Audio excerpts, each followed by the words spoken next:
Bueno, chicos, vamos a hablar del tema de dorso. Cuando hablamos de dorso, ¿a ustedes qué se les ocurre? ¿A qué parte del cuerpo me estoy refiriendo? El Al pecho, tronco, no sé. el tronco, Pecho, profe. Tronco, pecho, ¿qué más? Al tronco. A la columna, A la columna. A la parte posterior e Bueno, inferior de la nuca. listo. Entonces, ponle que cuando hablamos de dorso, recuerden que el cuerpo tiene un esqueleto que se llama el esqueleto axil. ¿Listo? El esqueleto axil está conformado por dos partes. ¿Cuáles son? ¿Se acuerdan? No es vértebra. No. Cabeza más tronco. ¿Listo? Y el tronco, a su vez, se divide, tiene una parte anterior, que en ella voy a encontrar dos regiones. Entonces, que sería el tórax y abdomen. Y tengo una parte posterior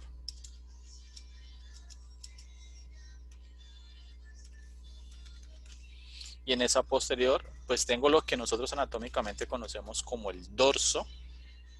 Sin embargo, algunas personas hablan de espalda o de torso. ¿Listo? Entonces, cuando yo hablo de dorso me estoy refiriendo a la parte posterior del tronco. Si me refiero espacialmente. ¿Listo? Bueno. Entonces, en el dorso yo voy a encontrar estructuras musculares, estructuras vasculares, estructuras nerviosas y estructuras óseas. Dentro de las estructuras óseas que voy a encontrar allí, hay una que se llama la columna vertebral. Entonces la columna vertebral, valga la redundancia, así como lo indica su nombre, es una columna. Y las columnas, por ejemplo, en una construcción o en una casa o en un edificio, ¿para qué sirven? Para dar soporte. dar soporte. Para dar soporte, para dar estabilidad. Entonces la columna es eso, es la estructura que une el esqueleto apendicular en sus extremidades superiores, la parte superior del esqueleto axil, que sería la cabeza, y lo une a los miembros inferiores, que hace parte del esqueleto apendicular. ¿Listo? Entonces la columna va, si la proyecto, va a ser una línea, va a tener una línea recta. Aquí tengo una vista anterior y en su vista posterior debe ser una línea recta. ¿Listo? Anatómicamente, bueno, morfológicamente y clínicamente va a haber una diferencia en términos en relación con la columna. La columna va a presentar unas curvaturas. ¿Listo? Esas curvaturas, esta es la parte posterior y esta es la parte anterior. En la parte posterior lo que yo voy a ubicar son unas salientes, y esas salientes se denominan los procesos espinosos, que son palpables en el vivo. O sea, si usted lleva su mano y la pasa por su espalda, por toda la mitad, va a sentir como unas salientes, y esas salientes las denominamos procesos espinosos. Por la parte anterior, que es esto, vamos a tener los cuerpos vertebrales, los cuales no son palpables en el vivo. Eso solamente los vamos a palpar cuando metemos las manos a una cavidad, bien sea la cavidad abdominal o bien sea la cavidad torácica. En una vista lateral, entonces, yo voy a identificar unas curvas. Mire que la columna tiene una forma de S. ¿Listo? Entonces, estas curvas que va a tener la columna, yo las voy a dividir en términos de las vértebras que estén relacionadas con ella. Por ejemplo, aquí tengo la curvatura cervical. ¿Qué vértebras me incluye o me está abarcando? La C1 a la C7. De C1 a C7, vértebras cervicales.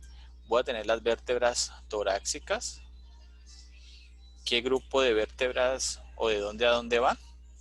De la T1 a la T12. De la T1 a la T12. Luego van las vértebras lumbares, que las tengo aquí, que irían ¿de dónde? L1 L1 a C1. L1 a De la 1 a la S1. 5. Y luego tendría, bueno, de la primera lumbar a la quinta lumbar. Y luego tendría las vértebras sacras y coxígeas. ¿Listo? Entonces, esta sería como la distribución de las curvaturas en términos de las regiones. Entonces, tengo una región cervical, una torácica, una lumbar y una pélvica. Sin embargo, desde el punto de vista morfológico, va a haber una diferenciación en cuanto a las curvas. Por ejemplo, la curva torácica, esta, en morfología, voy a señalar aquí, se conoce como la curvatura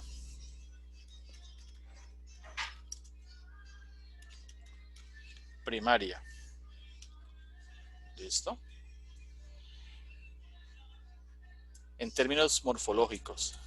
Y la siguiente curvatura que les voy a señalar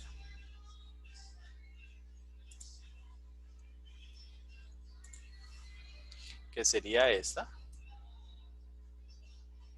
Esta curvatura la conocemos con el nombre de curvatura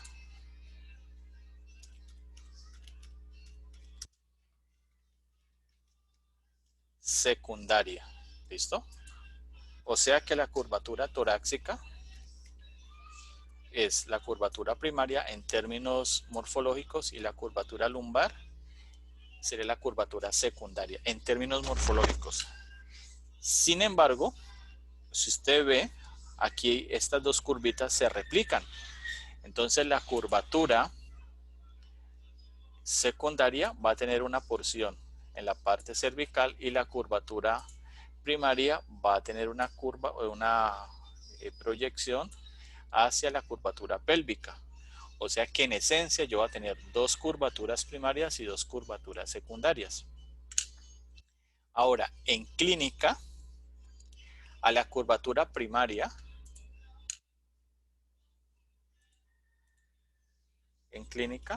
a la curvatura primaria le vamos a llamar, por aquí,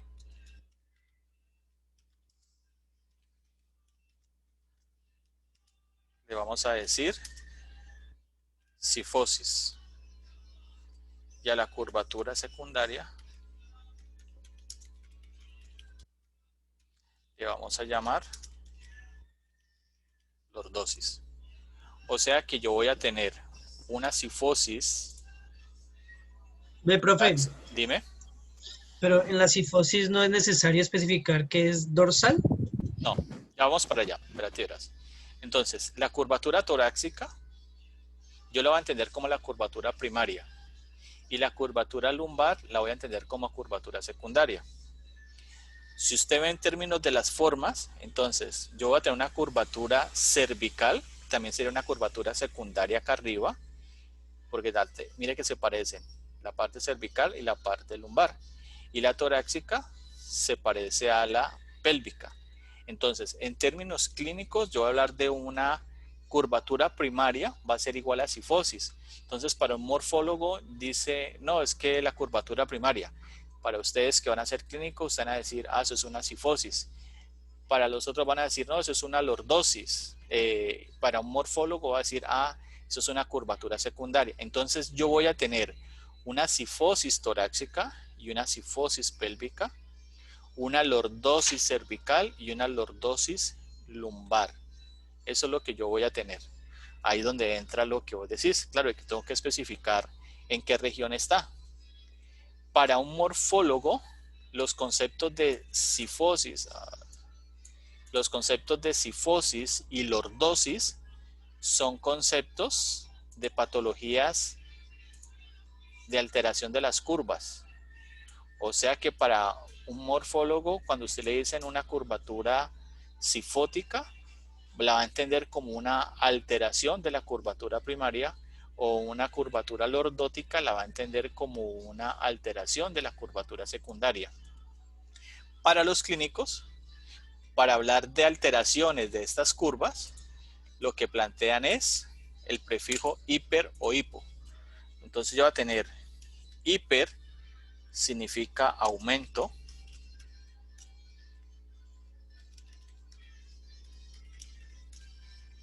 Y el concepto de hipo significa disminución.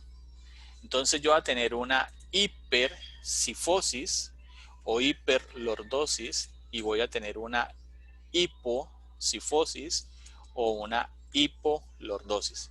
¿Entienden esa diferencia en términos o en el contexto de lo clínico y lo morfológico? Sí, profe. Sí, profe. ¿Listo? Ah, bueno. Entonces, para que no se van a confundir en los términos, ¿no? Eso desde una vista lateral. Ahora, si me voy a una vista frontal, que puede ser anterior o posterior, la columna debe ser una línea recta. Sin embargo, por efectos de la mecánica corporal, la columna se puede desviar lateralmente. Y a esa desviación, vamos a hacer aquí un dibujito. A esa desviación yo le voy a llamar escoliosis. La columna se puede ir de lado a lado. ¿Listo? Y ahí sí ahí no hay variación en términos en el contexto de lo clínico y lo morfológico. Entonces, ¿estamos claros con los términos allí, chicos? Sí, profe. Y si revisa en detalle, ¿ustedes han visto alguna vez lo que es una plomada? Lo que utilizan en construcción. Sí, profe. Mira que la columna parece una plomada. La parte inferior tiene un triángulo. ¿Qué es esto? Míralo. ¿Sí ves? Y la parte inferior tiene una importancia muy alta porque la fuerza que viene de miembros superiores se va a distribuir hacia los miembros inferiores. Por eso tiene esa forma. ¿Listo? ¿Tienen preguntas allí, chicos, en relación con eso?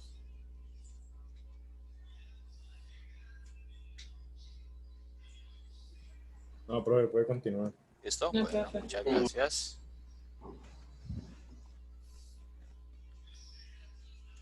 Bueno, sigamos. Por ejemplo, chicos, hago una discusión. Listo. Entonces aquí vemos las alteraciones de las curvas. Entonces, en este primer ejemplo que veo acá, aquí, ¿en qué contexto estamos? Aquí. Dicen una columna con cifosis.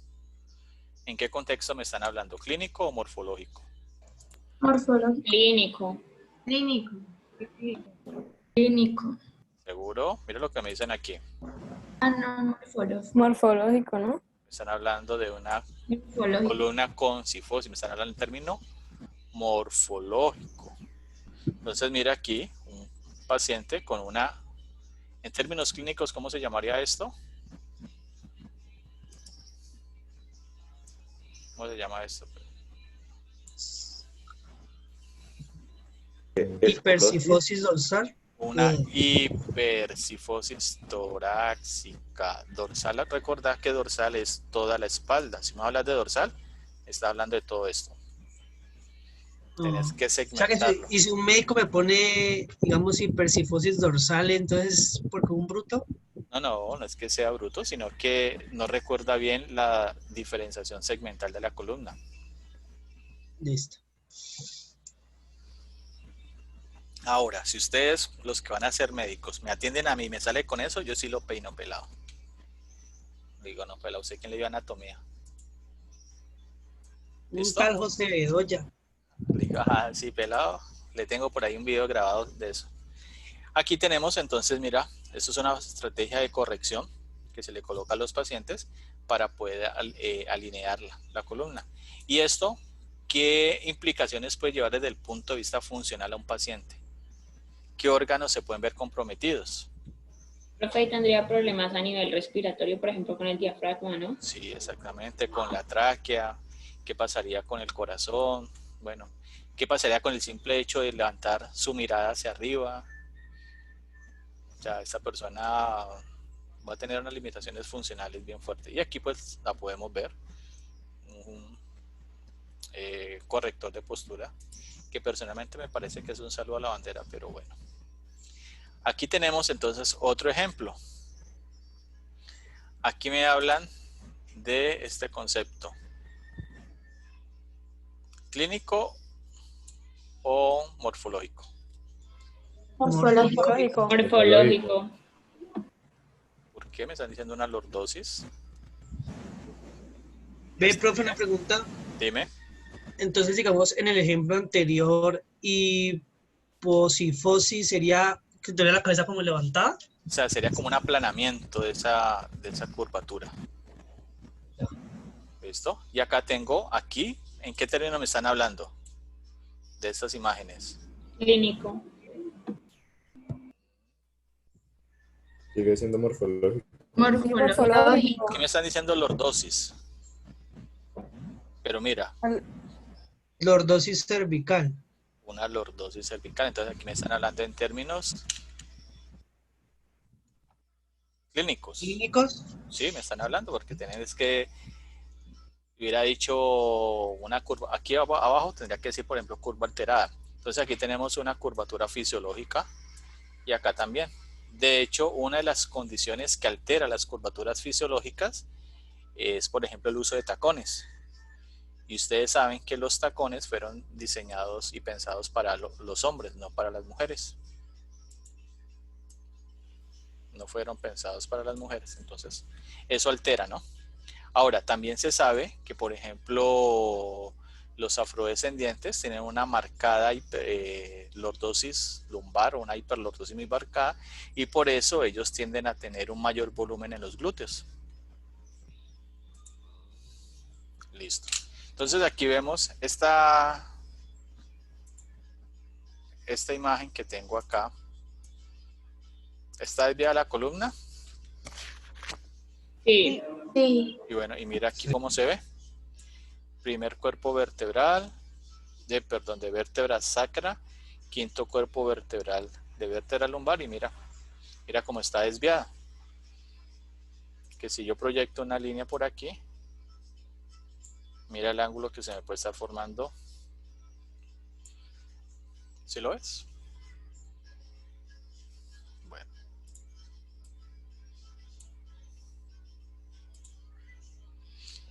Entonces, la columna vertebral va a estar conformada, valga la redundancia, por vértebras.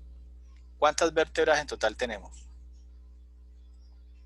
33. 23. 26. No, 26, tenemos 24. 33 vértebras Tenemos 33 que vértebras. están clasificadas así. 7 cervicales, 12 torácicas, 5 lumbares, 5 sacras y 4 coxígeos. Si hablo en términos de huesos, ¿cuántos huesos tengo en la columna vertebral? 26. 26. Entonces van a ser 7 huesos cervicales, 12 huesos torácicos, 5 huesos lumbares, un hueso sacro y un hueso coxígeo.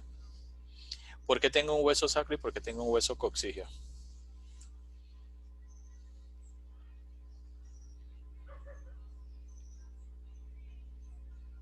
¿Por qué lo tengo?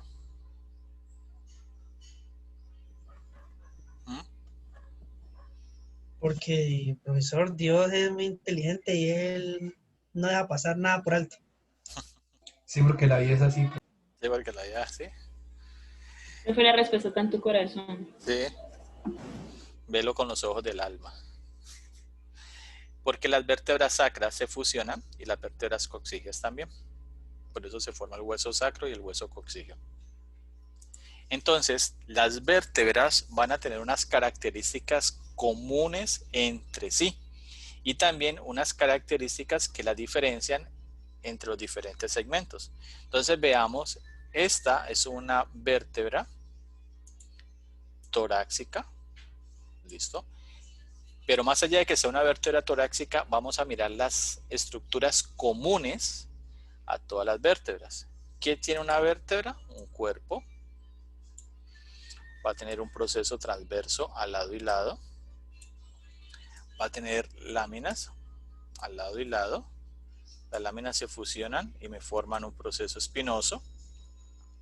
Voy a tener un pedículo que une las láminas con el cuerpo. Unas carillas articulares superiores. Voy a tener unas carillas articulares inferiores. Y voy a tener una estructura, un espacio entre el cuerpo, el proceso espinoso, que se llama el foramen vertebral. Y lateralmente voy a tener unas estructuras que se llaman los arcos vertebrales al lado y lado, derecho e izquierdo. Eso es lo típico de todas las vértebras, esas estructuras. Muy bien.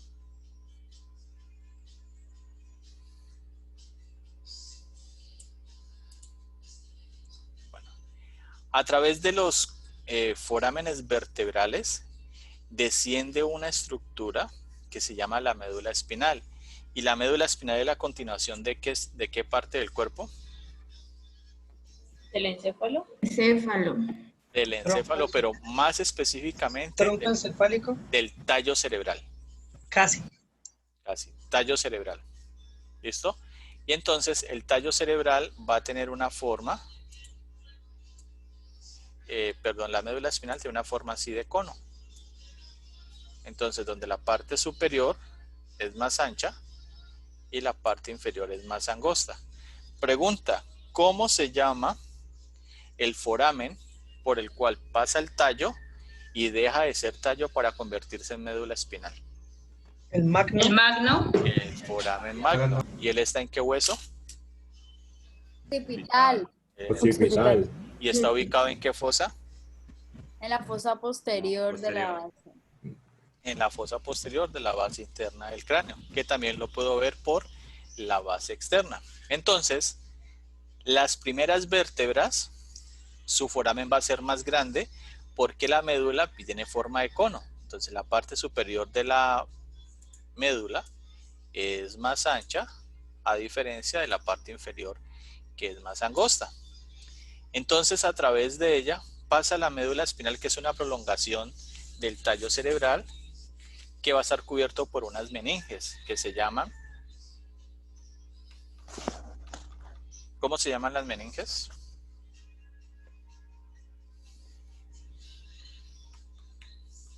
Dura madre, la más externa, aracnoides, que es la intermedia, y pía madre. Entonces, de la médula espinal van a salir unos nervios que se llaman las raíces espinales. Y las vértebras van a formar unos espacios que se llaman los forámenes intervertebrales. Y a través de esos forámenes van a salir los nervios espinales. Entonces nosotros tenemos 31 segmentos espinales, que son raíces que salen a partir de los nervios, que vienen de la médula espinal.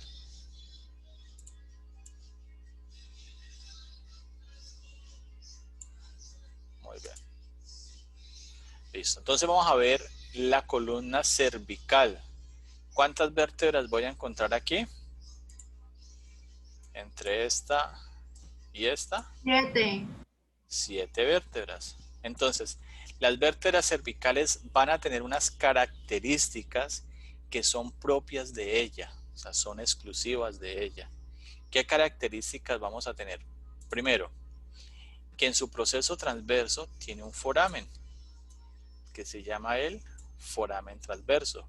Segundo, que en su proceso espinoso, este va a ser bífido. ¿Qué significa? Que tiene 2 puntas.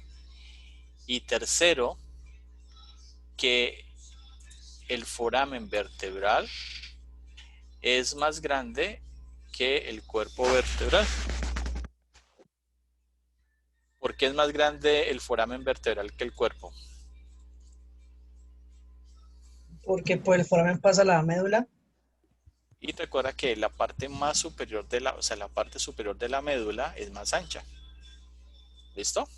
Ahora, ¿qué estructuras tiene común a las demás? Entonces va a tener un cuerpo, láminas, un proceso espinoso, proceso transverso, unas carillas articulares superiores y obviamente hasta unas carillas articulares inferiores. ¿Listo? Bueno. Las vértebras cervicales son las únicas vértebras que la primera y la segunda tienen nombre. Entonces, la primera vértebra se llama atlas o C1 y la segunda se llama axis o C2. La primera vértebra dentro de las vértebras cervicales es la única vértebra que no posee cuerpo. ¿Y por qué no posee cuerpo? A ver, ¿quién cree? Porque en ella debe enganchar la C2, la axis. Bueno, esa es una... Porque por ahí pasa la parte más ancha de la médula. Sí, porque por ahí pasa la parte más ancha de la médula. ¿Listo? Entonces la primera vértebra se le llama atlas porque sobre ella se recibe el peso de la cabeza. ¿Quién dijo dame una palanca y moveré el mundo? Arquímedes. Arquímedes, ¿listo? Entonces la primera vértebra va a tener unas características propias de ella. Tiene un arco anterior, un arco posterior, tiene unas masas laterales que en su parte superior tiene las carillas articulares superiores donde se articulan los cóndilos occipitales y en la parte inferior de las masas laterales tengo las carillas articulares inferiores. ¿Qué tienen en común con las demás? Proceso transverso, foramen transverso y que tienen obviamente foramen vertebral. Segunda vértebra, axis, se llama también C2. Esta vértebra es la única vértebra que tiene un diente o un proceso que se llama el diente o proceso odontoides u odontoideo. Este diente se articula con el borde interno o la cara interna del arco anterior del atlas y me forma una articulación que se llama la atlanto-odontoidea, que es una articulación en forma de pivote y pasa a ser el cuerpo de la primera. ¿Qué tiene de común con el resto de estructuras? Entonces, que tiene unas carillas articulares superiores, tiene unas carillas articulares inferiores, tiene un proceso transverso, tiene forámenes transversos, tiene láminas y tiene un proceso espinoso bífido. Y obviamente va a tener un foramen vertebral. ¿Listo?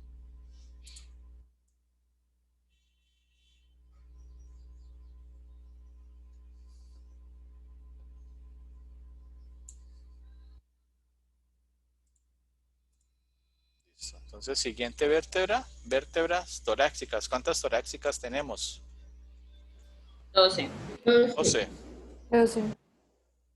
¿Listo? Entonces, Profe, una pregunta. ¿Por dímelo. qué dicen que las torácicas tienen aspecto como a la cabeza de una jirafa? Ya te digo, pues tienen como carita, ya te... Mira, por ejemplo, aquí... Mírala como aquí. Es como el cuello, las orejas, perdón, los cuernitos, y sería pues como la trompita. Pues es una forma, ¿no? No es que tiene algo parecido. Entonces, las vértebras torácicas, al igual que las vértebras cervicales, va a tener unas características exclusivas de ella. Solamente las tiene ella. ¿Cuáles son? Primero, que en su proceso transverso tiene una cara articular o fóvea costal transversa, y en el cuerpo tiene una cara o fóvea articular superior y una inferior. ¿Listo? Estas son. De resto tiene lo que tienen, o sea, tiene lo que las demás vértebras tienen, que es un cuerpo, un pedículo al lado y lado, tiene láminas, tiene proceso transverso, tiene un proceso espinoso y va a tener un foramen vertebral. Y la otra característica que es exclusiva de las vértebras torácicas es que su proceso espinoso es largo e inclinado hacia la parte inferior. ¿Listo? Ahora, ¿por qué creen ustedes que las vértebras torácicas tienen carillas articulares en el proceso transverso y en el cuerpo, en la parte superior e inferior? Para las costillas. Exactamente, porque las costillas, la cabeza de la costilla y el tubérculo costal se articulan aquí. ¿Listo?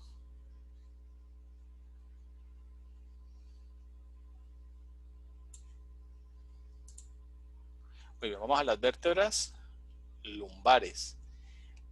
¿Cuántas vértebras lumbares tenemos?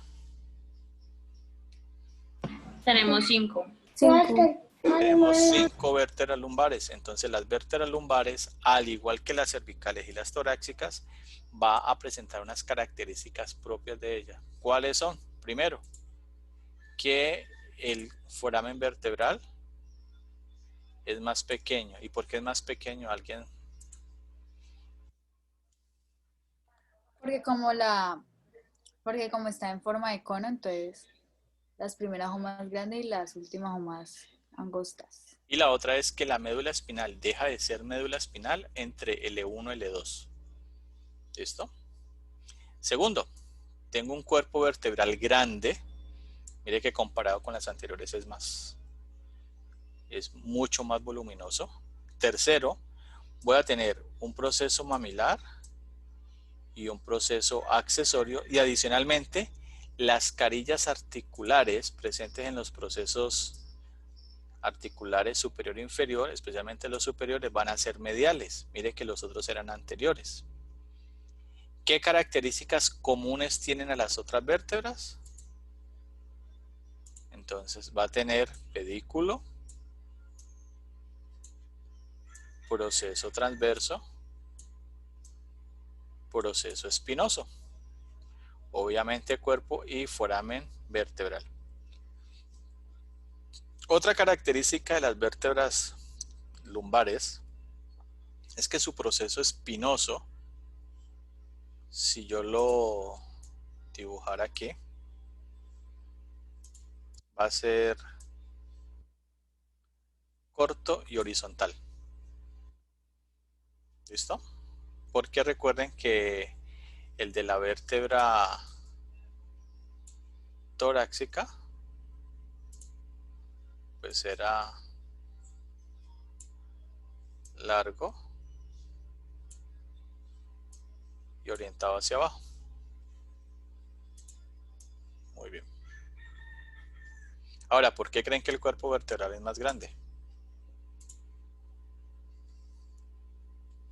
Más peso que sostener. Exactamente, porque es el responsable de distribuir la fuerza que viene de miembros superiores hacia los miembros inferiores. Entonces ya vamos al hueso sacro. ¿El hueso sacro corresponde a la fusión de qué?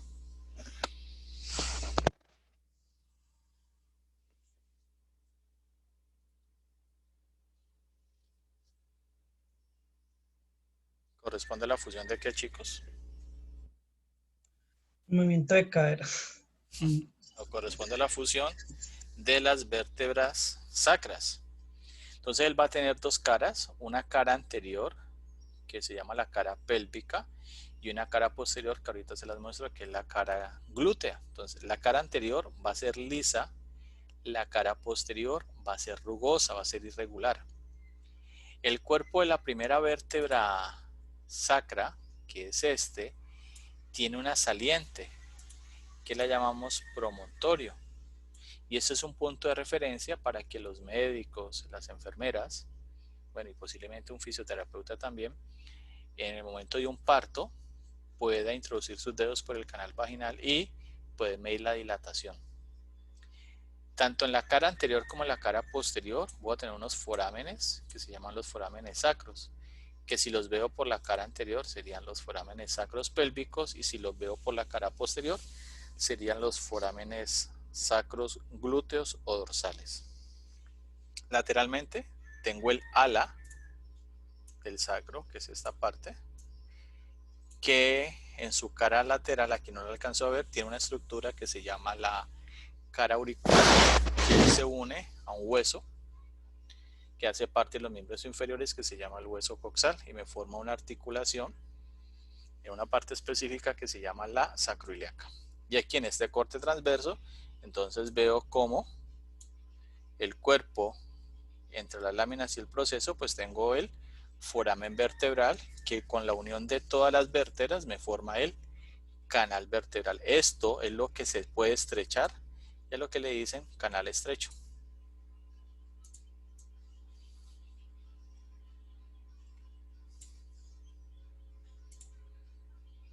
Muy bien, aquí tenemos la cara posterior. Entonces la cara posterior del sacro, yo les dije que era irregular, y va a estar conformada por unas estructuras que se llaman las crestas. Entonces estas crestas van a corresponder a esta que señalo aquí, se llama la cresta sacra media, y corresponde a la fusión de los procesos espinosos. Estas que señalo aquí se llaman las crestas sacras laterales, que corresponde a la fusión de los procesos transversos de las vértebras sacras, y estas que señalo aquí en la mitad se llama la cresta sacra intermedia, que corresponde a la fusión de las carillas articulares presentes en los procesos articulares superiores e inferiores. En total, ¿cuántas crestas tiene el hueso sacro? 5. 5. Una media, 2 intermedias y 2 laterales. ¿Qué más voy a encontrar aquí? Pues lo que les dije, los forámenes sacros. Míralos aquí. En la parte inferior voy a tener el hiato. El hiato es un espacio por donde pasa más de una estructura. Y ya voy a encontrar el coxis. El coxis va a tener, miren, los procesos transversos. Estos se llaman los cuernos del coxis. Aquí serían los cuernos del sacro, que van a corresponder a estructuras de una vértebra aislada. Y en la parte lateral voy a tener la cara auricular, que es esta, que es la que les dije yo que se articula con el hueso ilíaco, que hace parte del coxal, y me forma la articulación sacroiliaca. Y aquí pues voy a tener esta estructura que la conocemos con el nombre del tubérculo o tuberosidad sacra. Bueno, chicos, ¿cómo vamos allí? ¿Bien? ¿Ya ataca el hambre? Todavía no. Ya está atacando, pero bájale. Sí, profe. A ver qué seguimos acá. ¿Qué articulaciones tenemos allí presentes? Entonces tenemos entre el atlas y el axis, tenemos la articulación atlanto-odontoidea. Aquí la veo en una vista superior y aquí la estoy viendo en una vista posterior. Entonces esta es una articulación que según su forma se considera una articulación sinovial, uniaxial, tipo trocoidea o pivote. ¿Qué significa eso? Que gira sobre un eje. Por eso nosotros podemos decir no. ¿Listo? Esta articulación, como es una articulación que soporta mucho peso, entonces va a estar estabilizada por unos ligamentos alares que van a ir de los bordes laterales del proceso odontoides hacia la cara interna del arco del foramen vertebral del atlas. Voy a tener el ligamento transverso del atlas, mira que está cubriendo de lado a lado el diente del axis para que sea estable.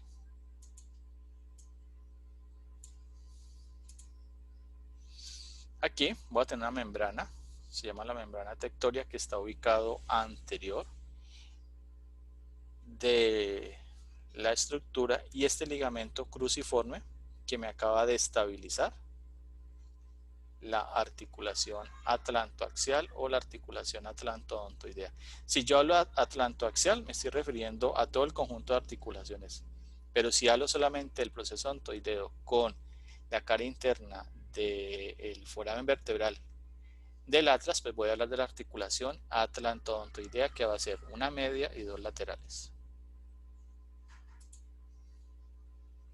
Entre cuerpo y cuerpo vertebral, yo voy a tener un cartílago que corresponde al disco intervertebral. Este disco va a tener en su parte externa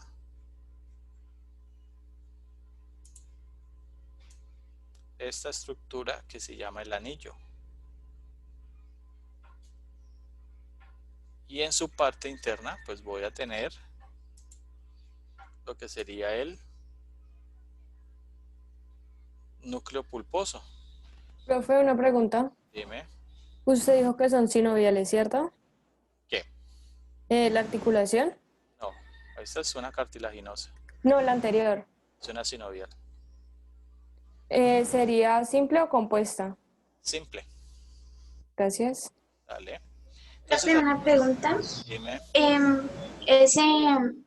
Ese disco es el que se desgasta cuando las personas ya llegan a cierta edad. Sí, sí. Ah, Entonces aquí tengo, como es una articulación cartilaginosa entre los cuerpos vertebrales, se forma algo que se llama la sínfisis intervertebral.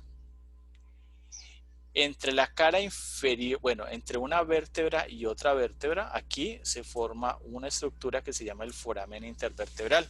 Y por el foramen intervertebral van a salir las raíces espinales que vienen de la médula.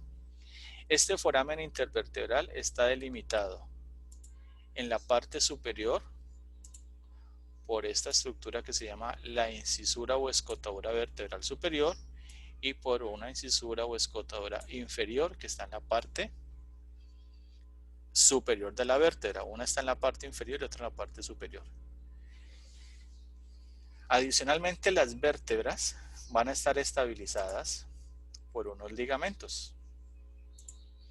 Ya vamos a mirar cuáles son. Entonces, en la parte anterior de la vértebra voy a tener un ligamento que se llama ligamento longitudinal anterior, que sería este. Dentro del canal, un ligamento longitudinal posterior. Sin embargo, me van a quedar los espacios para el foramen intervertebral.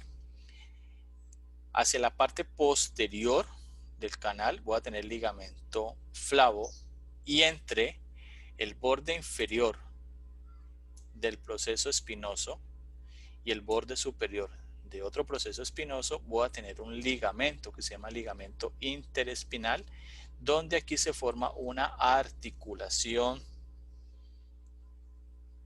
fibrosa tipo sindesmosis. ¿Listo? Bueno, entonces esta configuración que yo voy a tener aquí me va a permitir que se presente algo que conocemos como la hernia de núcleo pulposo o la hernia de disco. ¿Qué sucede?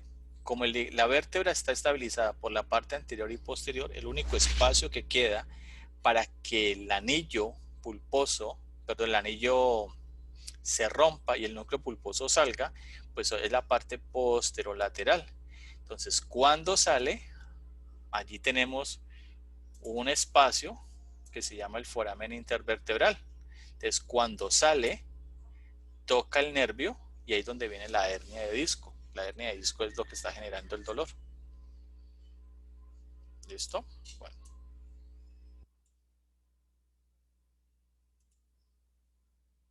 Muy bien. Entonces, hagamos algo, chicos. Yo les sugiero que hagamos una pausa.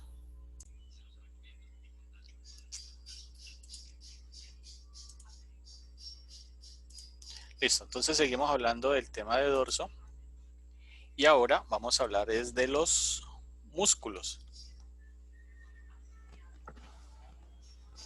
Entonces cuando hablamos de los músculos del dorso, vamos a hablar que ellos están ubicados en 3 planos.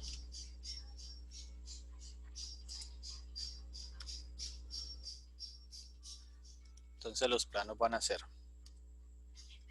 superficial,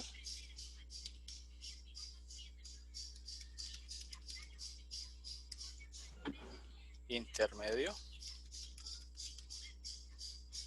y un plano profundo. ¿Listo? Bueno. Entonces los músculos del plano superficial son 2. Estos músculos comparten un origen común. Entonces el primer músculo es el trapecio y el siguiente músculo es el latísimo del dorso. Ambos músculos tienen un origen común que se llama la fascia toracolumbar, que todo es esta estructura. El latísimo del dorso también se conoce con el nombre de dorsal ancho, así lo van a ver en algunos textos.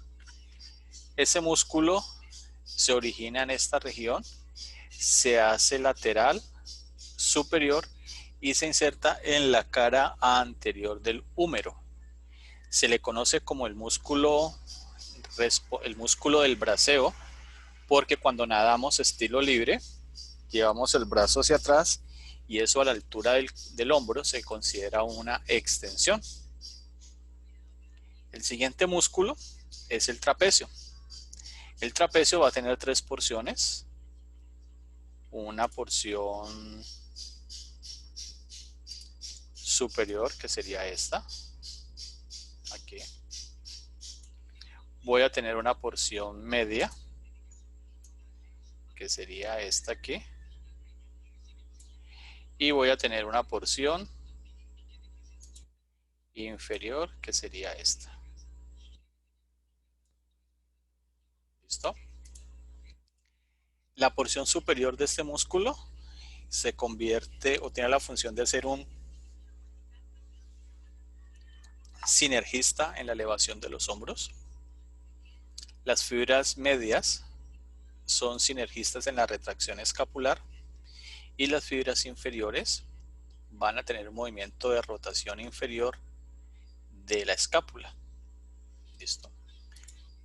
El latísimo del dorso está inervado por el nervio tóraco-dorsal, que es un nervio del plexo braquial, y el trapecio es un músculo inervado por el 11º par craneal. ¿Se acuerdan cuál es el 11º par craneal? El accesorio. El accesorio, muy bien.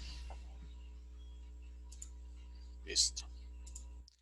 Si nos vamos ahora al plano medio, los músculos del plano medio son más pequeños y tienen una variedad geométrica diferente a estos. Entonces vamos a ir desde la parte superior hasta la parte inferior. Entonces tenemos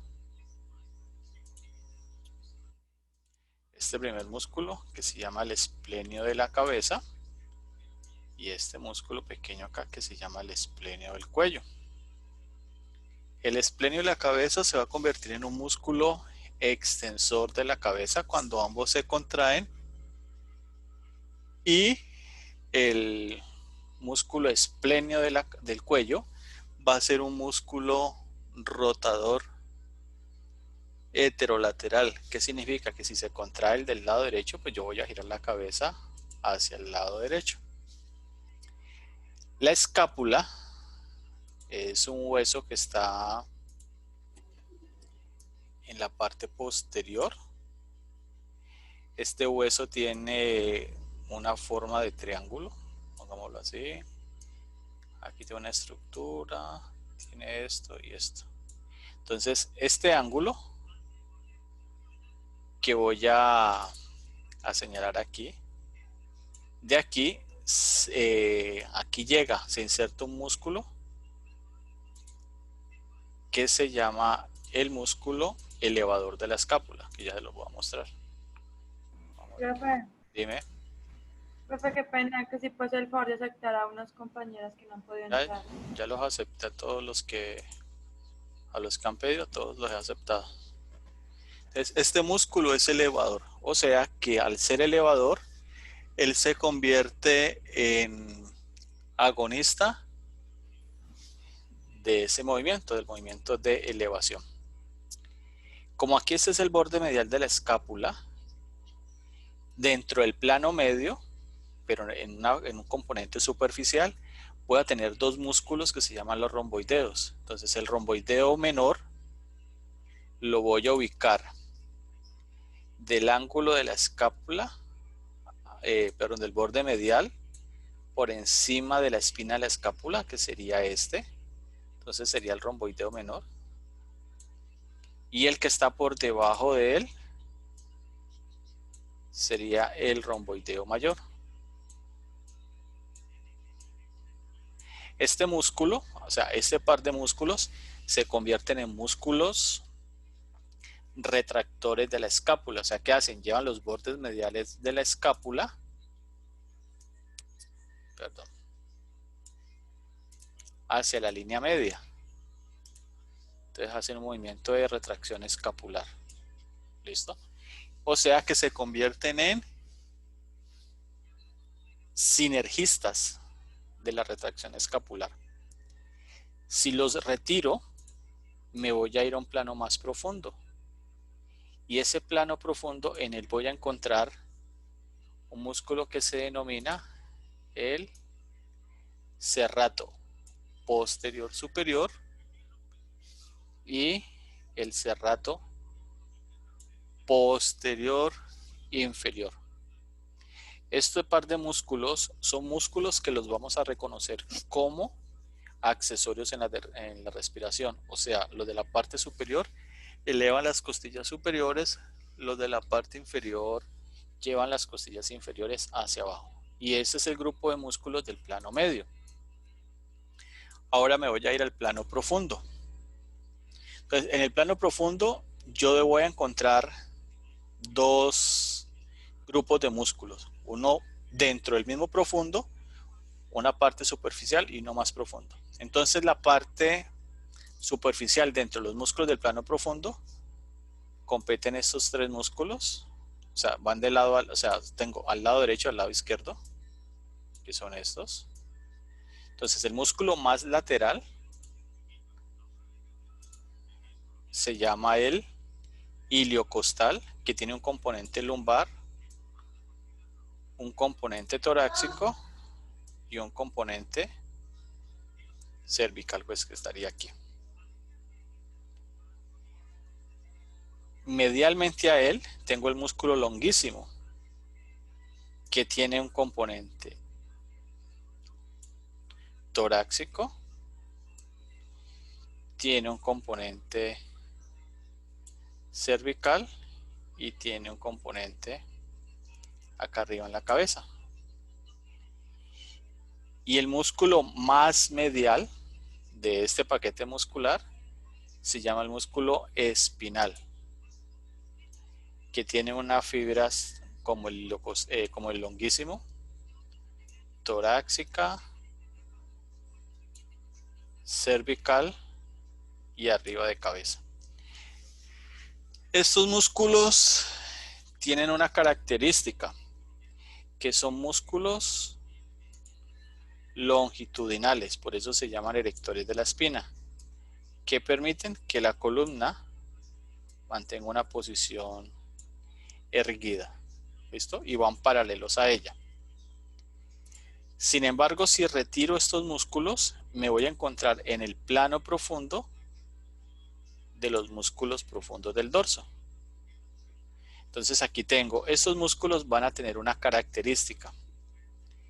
La característica es la siguiente, que a diferencia de los músculos erectores de la espina, estos músculos van a ir de forma oblicua. Acá. Entonces estos músculos se llaman los transversoespinales.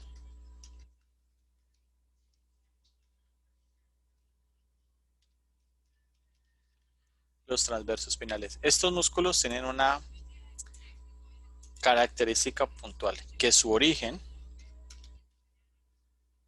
se da en un proceso transverso y la inserción, perdón, proceso transverso y la inserción se da en un proceso espinoso. ¿Listo? Entonces, estos músculos se van a llamar multífidos, que van a ir de un proceso transverso a un proceso espinoso. Los rotadores breves van a ir de un proceso transverso a dos procesos espinosos por encima de su origen. Y los rotadores longos van de un proceso transverso a 4 procesos espinosos por encima de su origen.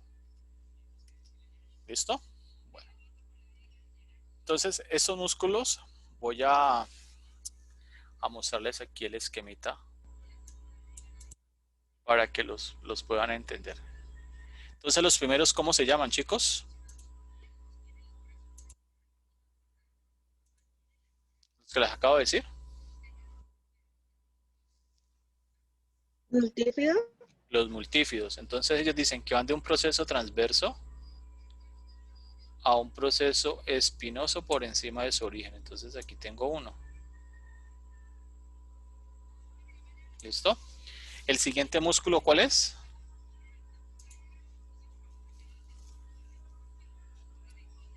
El rotador breve. Los Rotador rotadores breve. Entonces va de un proceso transverso a dos procesos espinosos por encima de su origen.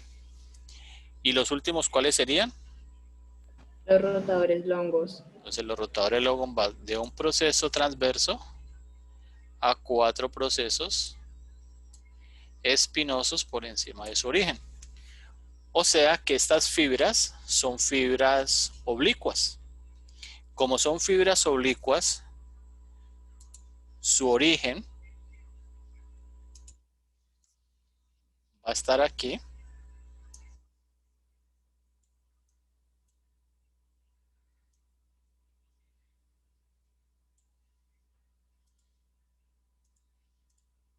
Y la inserción va a estar aquí. Entonces, la inserción va hacia el origen. Y cuando pasa eso, ¿qué tipo de contracción hago? Concéntrica. Concéntrica. Una isotónica concéntrica. Entonces, ¿qué pasa? Al hacer esa acción, se convierten en rotadores homolaterales. ¿Qué significa eso? Que si se contraen los del lado derecho, yo giro hacia el lado derecho, y si se contraen los del lado izquierdo, yo giro al lado izquierdo. Sin embargo, la literatura dice que este grupo muscular, o este músculo específicamente, que se llama el semiespinal de la cabeza, hace parte de los músculos transversoespinales. Pregunta, ¿usted lo ve? ¿Usted le ve algo de oblicuo a esas fibras?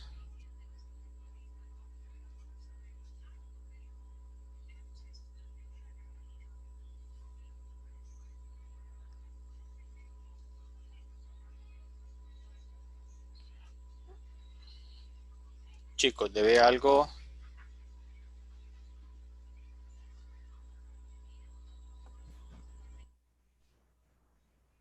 Chicos, ¿le ve algo de oblicuo a esas fibras que señala arriba? No. No, profe. Entonces, esas fibras, ese músculo está mal descrito. ¿Listo? Ese músculo, mire que sus fibras realmente, si las vemos en detalle, son fibras longitudinales. Véalas. Lo consideran el digástrico del cuello, porque aquí tiene un tendón intermedio. Y también está mal descrito por su acción, porque dicen que este músculo es un rotador heterolateral. Sin embargo, por la orientación de sus fibras y por un ejercicio y una evaluación electromiográfica que le hicimos, se demostró que él es un rotador homolateral, más no heterolateral. Permítanme un momento, chicos. Bueno, entonces, esta es la diferencia de los músculos del plano profundo entre sus dos componentes, que serían los transversos espinales y el erector de la espina. Muy bien. Entonces ahora me voy a la médula espinal. Entonces, ¿qué hablábamos de la médula espinal? Que es la continuación o la prolongación del tallo cerebral que pasa a través de los forámenes vertebrales, formando algo que se llama el canal medular o canal espinal o canal vertebral. Por él, la médula van a salir a través de los forámenes intervertebrales, salen estas raíces que les llamamos los nervios espinales, que son 31. Estos nervios van a estar pensados en términos de segmentos. Entonces, el segmento más superior de la columna vertebral es, ¿cómo se llama? Cervical. Cervical. Entonces, aquí tenemos algo para que lo tengan en cuenta. ¿Cuántas vértebras tenemos cervicales? 7. ¿Y aquí 7. cuántas estoy señalando? 8. 8. Entonces usted me dirá, bueno, ¿por qué si son 7 vértebras cervicales? Porque tenemos 8. La razón es muy sencilla, chicos. Resulta, aquí tengo las vértebras cervicales.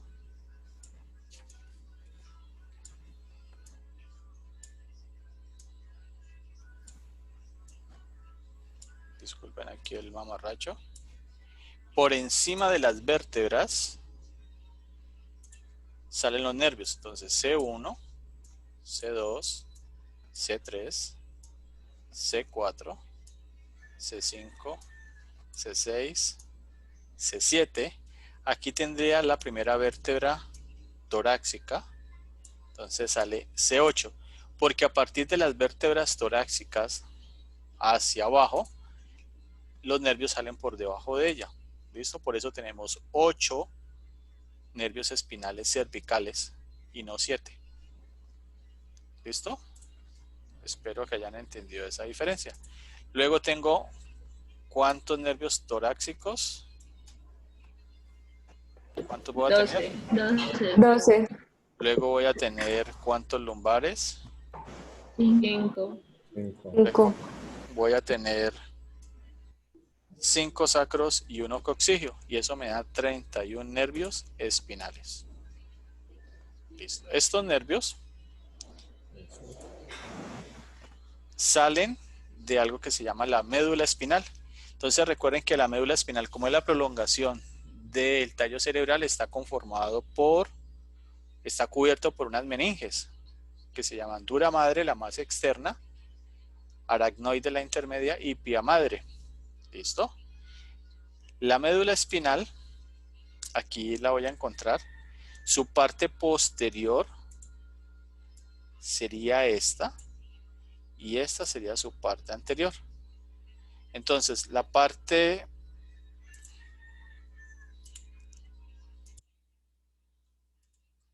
anterior de la médula espinal corresponde a fibras que vienen desde la corteza y van a ser fibras eferentes. Si son eferentes, ¿con qué componentes están relacionados? ¿Sensitivo o motor?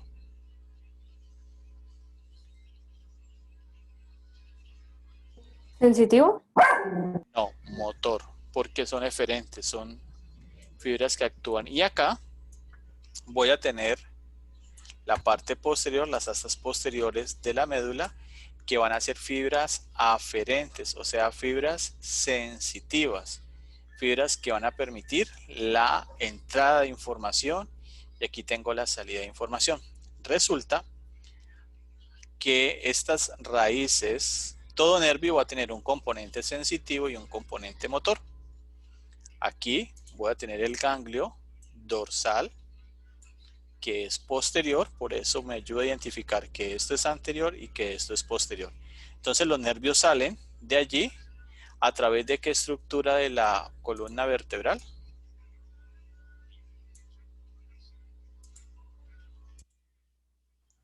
Del foramen Sí, ¿de qué foramen? vertebral. Foramen intervertebral.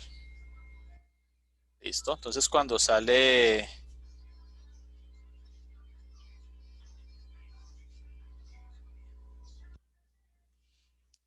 ese nervio, entonces mira, esta es la parte anterior, esta es la parte posterior. Este sería el ganglio. Entonces mire que sale hacia acá.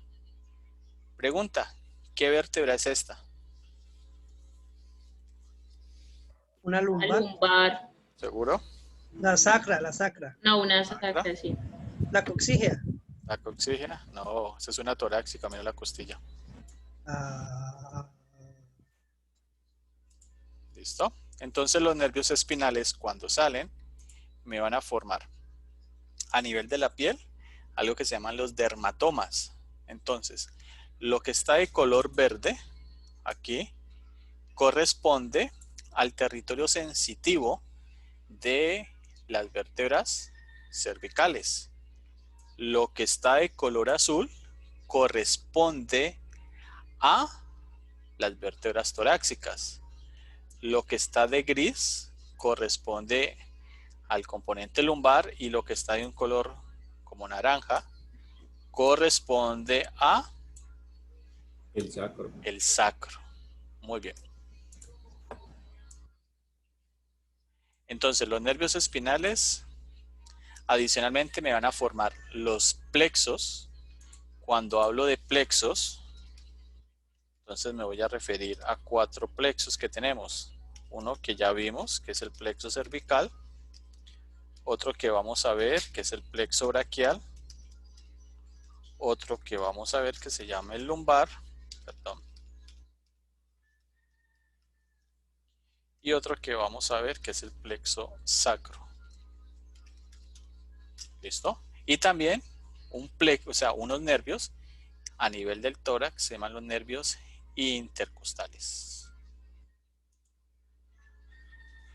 ¿Listo, chicos? Bueno, entonces, reanudo la grabación.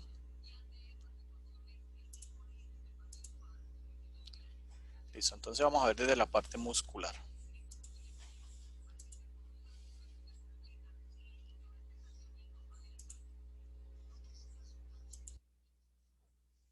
Bueno, entonces este es el dorso.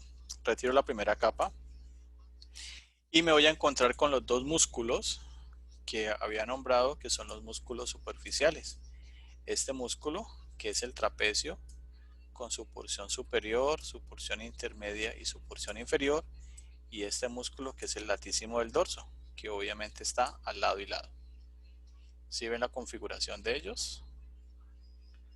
Muy bien. Si sigo descendiendo, me voy a ir a un plano intermedio. En este plano intermedio, ¿qué músculos voy a identificar? Este músculo corresponde al romboideo mayor y este al romboideo menor.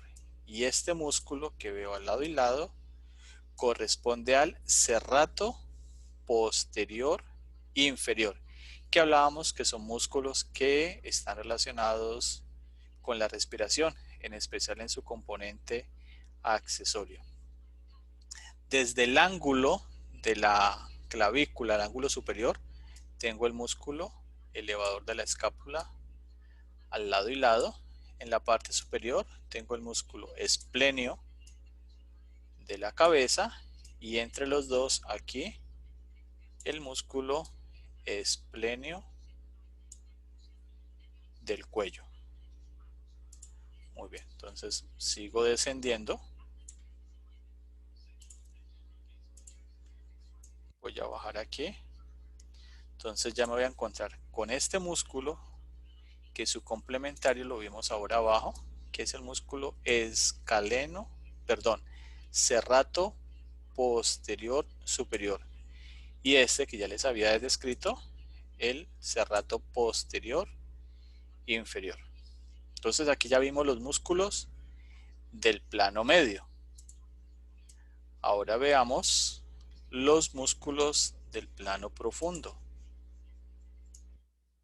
Entonces en el plano profundo, ¿cómo se llama este paquete muscular que va de aquí hasta acá? ¿Cómo se llama este grupo de músculos?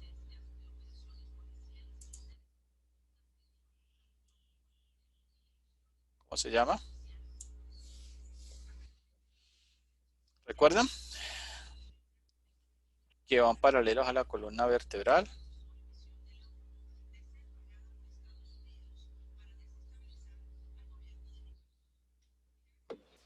¿Los longos? No, ese músculo se llama el erector de la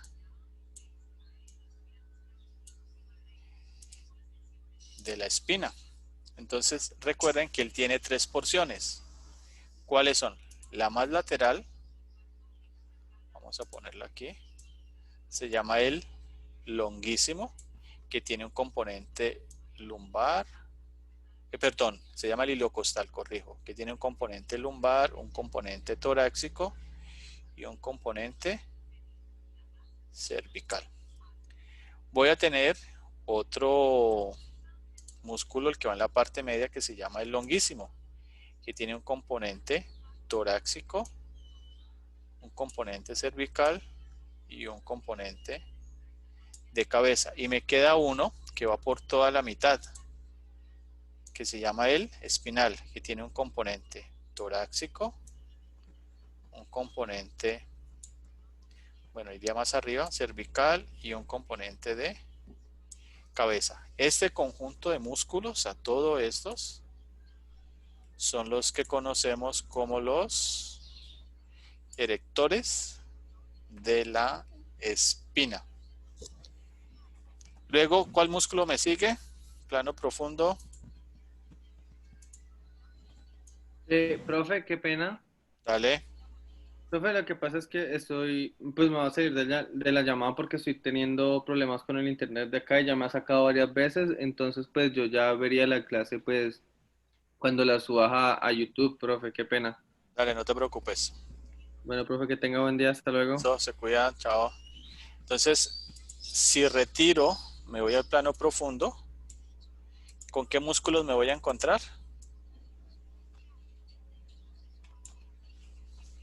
¿Se acuerdan que les hablaba de unos músculos que tienen una orientación de lateral a medial?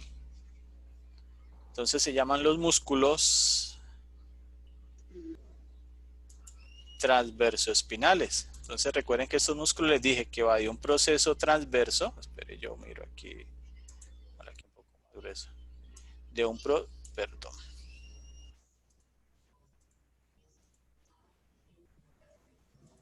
Yo les dije que iban de un proceso transverso a un proceso espinoso por encima de su origen.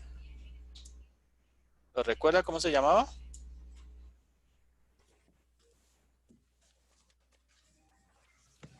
Multífidos. Multífidos, muy bien. Ahora voy de un proceso transverso a 2 procesos espinosos por encima de su origen. 1, 2 aquí. ¿Cómo se llama ese? Los rotadores breves. Rotador breve. Y el que va de un proceso transverso a 4 procesos espinosos por encima de su origen. Rotadores longos. Rotadores longos. Rotadores longos. Entonces yo que les decía que estos músculos, como su fibra es oblicua, la orientación pues va en ese sentido. Por eso cuando ellos se contraen, se le llaman rotadores homolaterales. Sin embargo, había un músculo que le dije que no hacía parte de él, ¿se acuerda? Míralo acá. Mira. ¿Usted le ve algo de oblicuo a este músculo? Mira las fibras. Negativo. Negative, míralo. ¿Sí ve? Entonces, este músculo está mal descrito. Primero, ni es del plano profundo. Segundo, ni tiene fibras oblicuas. Y tercero, no cumple la función de ser rotador heterolateral. Muy bien. Entonces, esto desde el punto de vista muscular. Ahora vamos a la parte ósea.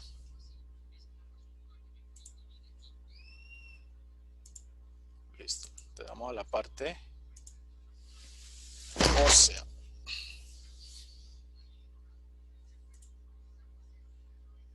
Entonces aquí tenemos la columna vertebral. ¿Qué estructuras debemos de identificar aquí? Esta es la cara posterior. Y estas salientes que yo puedo identificar aquí corresponden ¿a qué?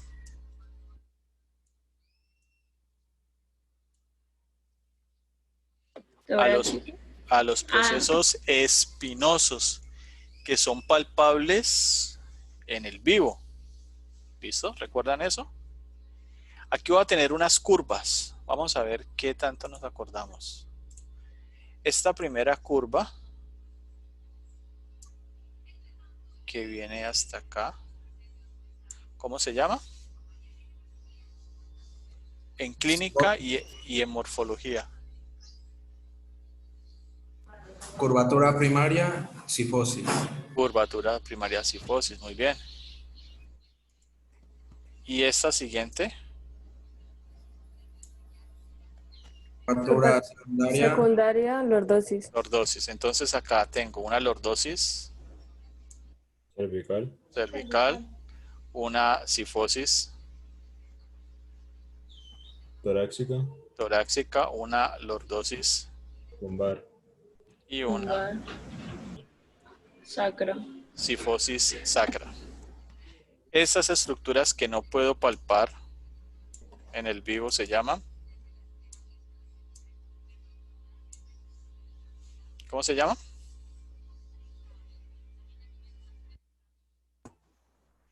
Los cuerpos vertebrales. ¿Y este hueso? ¿Cómo se llama? El sacro. Sacro. ¿Y este pequeñito? El hiato. Coxígeo. Hueso coxígeo. Listo. Entonces vamos a ver las características de las vértebras. ¿Cuál es el primer grupo de vértebras que debo estudiar? Las cervicales. Cervicales. Entonces vamos a ver las vértebras cervicales. Listo. Entonces las vértebras cervicales yo les dije que tenían una característica. Primera característica, que tienen un foramen transverso. Y segundo, que tienen un proceso espinoso bífido. ¿Sí lo ves? ¿Sí lo ven allí? ¿Qué estructuras tiene comunes a las demás? Entonces tiene una lámina, tiene un foramen vertebral, tiene un cuerpo vertebral, una cara articular superior, tiene un proceso transverso, que lo vemos aquí, en el cual pues va a tener unas salientes, uno anterior y uno posterior. ¿Listo? Entonces, esta es una vértebra cervical tipo. De las vértebras cervicales, la primera, ¿cómo se llama? Atlas. Atlas. El atlas. O sea, uno. Entonces veamos el atlas. Mira el atlas. ¿Qué dijimos del atlas? Que no tiene cuerpo. Entonces mira, foramen vertebral grande, que va a presentar un arco anterior, un arco posterior, unas masas laterales con una cara articular superior. Voy a tener un proceso transverso, voy a tener un foramen transverso al lado y lado. ¿Listo? Bueno. Siguiente vértebra, ¿cómo se llama? Axis. El axis Y el o axis, C2. muy bien, el axis corresponde a C2, entonces aquí lo tengo. Es la única vértebra que tiene un diente, que es el diente o proceso odontoides u odontoideo. ¿Qué tiene común con las otras vértebras? Entonces, tiene una lámina, aquí tiene un proceso espinoso que es bífido, va a tener unas caras articulares inferiores, unas caras articulares superiores, tiene un foramen transverso, un proceso espinoso, tiene un cuerpo vertebral y va a tener su foramen vertebral. ¿Listo? Bueno. ¿Qué vértebra sigue? C3. No, pues ya por grupos. Ah, las torácicas. Torácicas. Las vértebras torácicas. Entonces veamos. Las vértebras torácicas tienen una característica. ¿Cuál es? Proceso espinoso, largo e inclinado hacia abajo. Míralo acá. Segundo, en su proceso transverso tiene una cara articular transversaria. En su cuerpo tiene una carilla articular superior y una carilla articular inferior. ¿Qué más va a tener? Entonces tiene un cuerpo, un foramen vertebral, proceso transverso, un proceso espinoso, lámina, una carilla articular superior y aquí entre el cuerpo y la lámina el pedículo. Ya en una vista lateral voy a tener esta estructura que se llama la incisura o escotadura vertebral inferior, que aquí encontraría la escotadura en el pedículo, la escotadura vertebral superior, y me formarían ¿qué foramen? Porque los tendría así. El foramen intervertebral. Muy bien. ¿Qué vértebra sigue en grupo? ¿Las lumbares? Las lumbares. Vértebras lumbares. Entonces aquí tenemos características propias de la vértebra lumbar. Primero, que el cuerpo es grande. Segundo, que su foramen transverso es pequeño. Tercero, que su proceso espinoso, mira que es corto y horizontal. Que va a presentar un proceso mamilar y un proceso accesorio. Y que sus carillas articulares superiores van a estar orientadas medialmente. Mira aquí una y mira la otra. De resto tiene todas las estructuras propias de una vértebra. Proceso espinoso, lámina, pedículo, proceso transverso. ¿Listo? ¿Por qué el cuerpo vertebral de una vértebra torácica es más grande?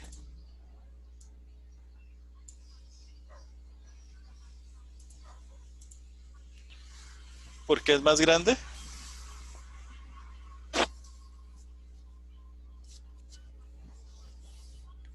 ¿Por qué es más grande el cuerpo vertebral?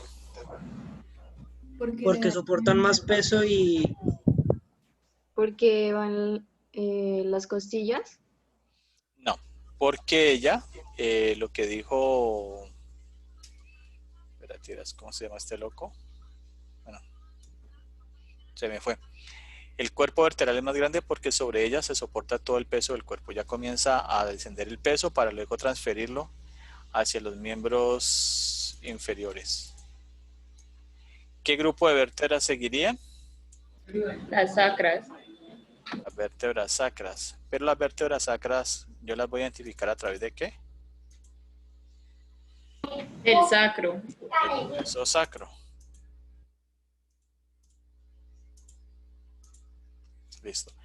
Esta es su cara anterior. Mira que su cara es lisa. Y esa es su cara posterior. Es rugosa. Entonces, ¿qué estructura voy a identificar aquí? Entonces, forámenes sacros, que en su cara anterior, que es lisa, serían pélvicos. O en su cara posterior, los forámenes sacros, que serían glúteos o dorsales. ¿Listo? ¿Qué más habíamos dicho? Que las vértebras sacras se fusionaban. Y que al fusionarse vienen a formar unas crestas. Entonces, esta estructura corresponde a la cresta sacra media, que es la fusión de qué estructuras?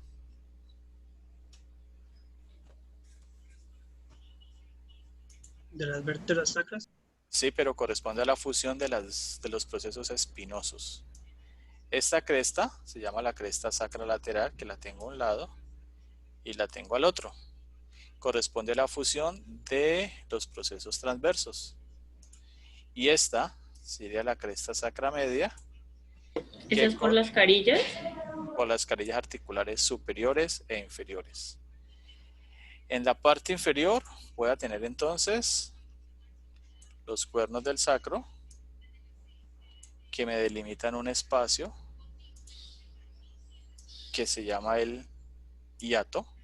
Y en la parte inferior, pues ya tendría las estructuras de las vértebras coxígeas. Mira, primera vértebra coxígea, segunda, tercera y cuarta. También les nombré que en la parte lateral tenemos una estructura aquí y acá que corresponde a la carilla, a la cara auricular. Y esta cara auricular se une al hueso que se llama el ilíaco y me forma la articulación sacroiliaca. Y aquí, en esta cara anterior, tengo esa estructura que corresponde al cuerpo de la primera vértebra sacra, que es el ¿qué?